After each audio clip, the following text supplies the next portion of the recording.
ঈদযাত্রার শেষ দিনেও রাজধানী ছাড়ছে মানুষ, তবে নেই যাত্রীদের উপচে পড়া ভিড়। যানবাহন বা টিকিট পাওয়া গেলেও আছে বাড়তি ভাড়ার অভিযোগ।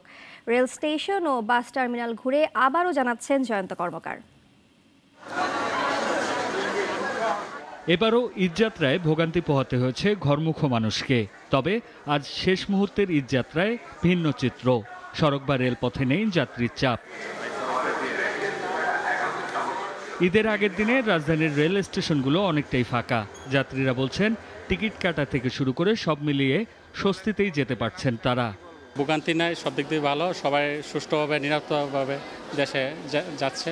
ভোগান্তিটা তেমন দেখতেছি না। ঈদ ছাড়া যেরকম দেখি সেরকমই একটু স্বাভাবিক।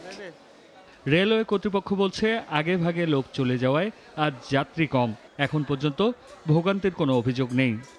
আজকে সারাদিনে আপনারা জানেন যে আমাদের ঢাকা ডিভিশনে ঢাকা থেকে 42 জোড়া আন্তঃনগর ট্রেন এবং মেইল লোকাল কমিউটার 25 জোড়া, এছাড়াও 3টি স্পেশাল ট্রেন সহ 70 জোড়া ট্রেন যাতায়াত করবে। এদিকে সড়ক পথেও একই দৃশ্য। বাস স্ট্যান্ডগুলোতে নেই মানুষের ভিড়। গাড়ি না থাকারও কোনো অভিযোগ নেই। তেমন একটা ভোগান্তি নেই, গাড়ি ঠিক টাইমে আসতেছে এবং পাওয়া যাচ্ছে। কষ্টটা যখন সবাই একসঙ্গে হই তখন আর কষ্টটা মনে থাকে না।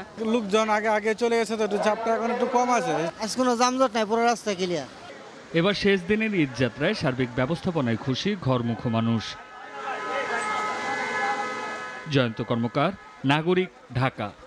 ওয়ালটন এয়ার কন্ডিশনার এক্সচেঞ্জ অফারে স্প্লিট এসিতে 23,000 টাকা পর্যন্ত নিশ্চিত ছাড়।